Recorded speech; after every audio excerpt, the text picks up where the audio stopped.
Capítulo 18. El medio ambiente. Los felicito. Acaban de llegar al último de los capítulos del Crash Course dedicados a la acumulación de datos. Los 2 capítulos restantes estarán dedicados a resúmenes y conclusiones. Permítanme empezar diciendo que no voy a hablar del calentamiento global. En vez de eso, quiero concentrarme en inquietudes más mundanas, menos complicadas y, con toda seguridad, mucho más inmediatas. El objetivo principal del Crash Course consiste en mostrarles la discordancia existente entre un sistema monetario exponencial que impone un credo de crecimiento constante y el hecho incuestionable de que vivimos en un planeta esférico. En este capítulo, algunos de ustedes se van a quedar sorprendidos cuando sepan que nuestro planeta es muchísimo más pequeño de lo que creían. Esta curva explica por qué. Es una curva poblacional. Sepan que la población mundial sobrepasó en 1960 la cifra de 3.000 millones de seres humanos y que las proyecciones indican que habrá que añadir otros 3.000 millones en solo 42 años más. De modo que toda la historia de la humanidad necesitó llegar hasta 1960 para alcanzar los 3.000 millones de habitantes, pero ahora, en solo 40 años, habremos añadido 3.000 millones más.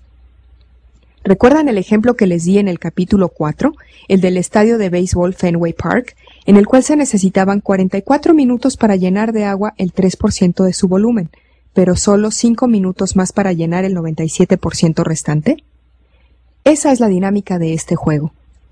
Antes de que consideremos el hecho de que en solo 40 años habremos duplicado nuestra población, déjenme mostrarles el lío en que nos hemos metido quienes ya estamos en este mundo.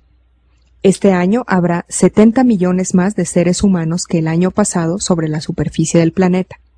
Sí, 70 millones más. Para que puedan conceptualizar esto que les digo, sepan que esa cantidad multiplica por 3 el número de habitantes que viven en las 10 ciudades más populosas de Usamérica. El crecimiento de la población mundial es equivalente a la población conjunta de esas 10 ciudades multiplicada por 3 cada año durante los próximos 40 años. Así funciona el valor exponencial. Más gente significa más necesidad de recursos, más aluminio, más alimentos, más bienes de consumo transportados a más lugares y más coches. Siempre más coches. Y en caso de que alguno de ustedes cometa el error de creer que no es tan grave, porque lo más probable es que esa gente vivirá en China, en un tugurio sucio, con un burro y un cesto de mimbre para ir tirando, permítanme que les muestre una de las ciudades de mayor y más rápido crecimiento del planeta. Se llama Shenzhen y está en China. En muchos aspectos es más nueva y más moderna que la mayoría de las ciudades occidentales. Esto es a lo que aspira todo el mundo. La gente es igual en todas partes. Todos queremos vivir en ciudades esplendorosas y a todos nos gusta comprar cosas bonitas en barrios elegantes. Al margen de esto, les contaré que las estimaciones de la población china varían entre 1.300 y 1.600 millones de habitantes. Eso significa que podrían ser 300 millones más, o 300 millones menos. El margen de error es de 300 millones. De manera que para los chinos, los 300 millones de usamericanos seríamos eso, un margen de error. De hecho, las 5 ciudades más populosas de Usamérica, juntas, tienen menos habitantes que la ciudad más grande de China. Pero permítanme que regrese a la estimación anterior, según la cual dentro de 40 años habrá otros 3.000 millones de personas sobre la superficie del planeta. Una característica que los seres humanos compartimos con todos los organismos vivos es que hacemos uso, en primer lugar, de los recursos de mayor calidad que obtenemos con mayor facilidad. Cuando se trata de los recursos naturales del planeta, siempre empezamos por las tierras más fértiles, los árboles más altos y los bancos de peces más populosos. Es decir, está en nuestra naturaleza el explotar, en primer lugar, los recursos de mayor calidad. Llegados a este punto, les recordaré que el petróleo es un recurso natural finito, y por esa razón, cada pozo individual y todo el conjunto de los yacimientos petrolíferos del planeta exhiben un perfil clásico de extracción que se asemeja a una curva en forma de campana. Este ejemplo particular, referido al petróleo, puede generalizarse para crear un perfil general de extracción de todos los recursos naturales, según el cual empezamos a explotar primeramente los recursos más cercanos, más ricos, más accesibles y de mayor calidad, para después pasar a explotar otros recursos cada vez más dificultosos, más pobres, más escasos o más distantes. El corolario de este comportamiento es que con el tiempo, conforme nos vemos obligados a explotar recursos más dificultosos, la energía necesaria para obtenerlos va en aumento, y con ella los costos. Sobre eso no cabe la menor duda, es un hecho incuestionable.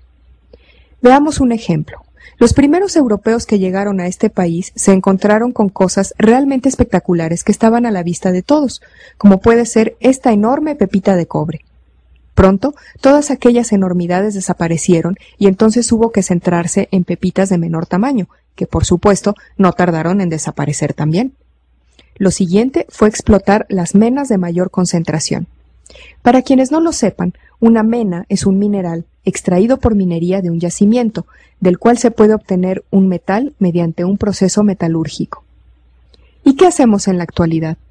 Ahora nos dedicamos a explotar yacimientos como el de la mina de Bingham Canyon, en Utah. Mide 3 kilómetros de anchura y 1.200 metros de profundidad. Y cuando se empezó a explotar, era una montaña. De ella se extrae mineral cuya concentración de cobre es del 0,2%. ¿Creen ustedes que sus propietarios iban a hacer todo ese esfuerzo si todavía pudiesen encontrar pepitas de cobre en el lecho de un arroyo? De ninguna manera. Pero estudiemos este asunto con mayor detalle. ¿Ven ese camión ahí abajo? Su motor funciona con un combustible derivado del petróleo, con diésel para ser más exactos. Si no existe combustible para hacer andar ese camión, ¿con qué creen que transportaríamos fuera de la mina el mineral extraído? ¿A lomo de burro? Esos camiones transportan 255 toneladas por carga. Supongamos que un burro podría transportar unos 65 kilos en cada viaje. Eso quiere decir que el camión transporta en un solo viaje el equivalente a la carga de unos 3.500 burros. Son muchos burros. ¿A dónde quiero llegar? Pues a que un agujero en la tierra que mide 3 kilómetros de anchura y 1.200 metros de profundidad es una demostración espectacular de despilfarro energético. En los tiempos que corren, ahora que la energía empieza a escasear, me parece improbable que podamos excavar muchos más hoyos como este, lo cual quiere decir que el cobre empezará a escasear también.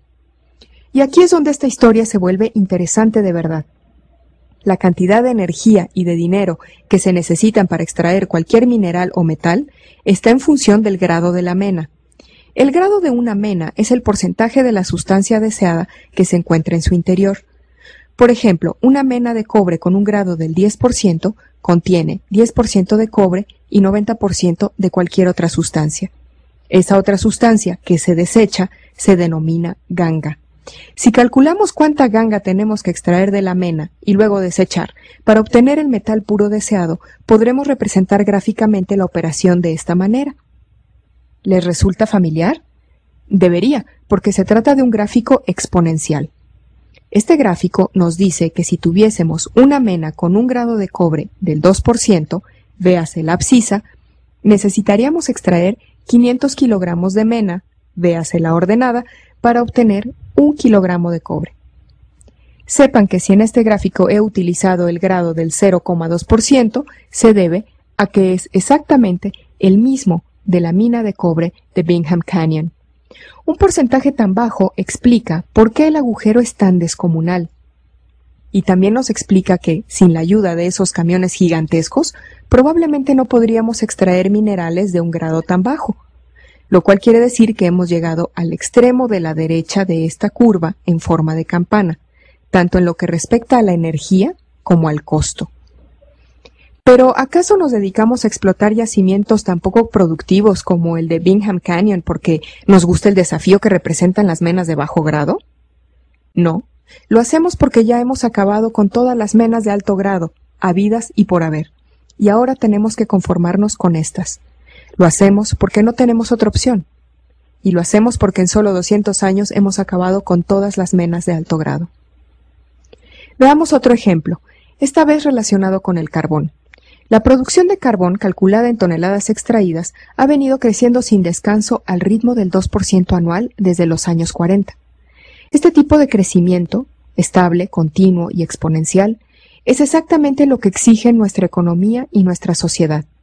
El presidente Bush afirmó una vez que tenemos por delante 250 años de carbón, con lo cual quiso decir que esta flecha roja que aquí ven puede seguir subiendo en esa dirección durante 250 años más. En otras palabras, no corre ninguna prisa, porque disponemos de una ingente cantidad de carbón a la espera de que vayamos a buscarlo.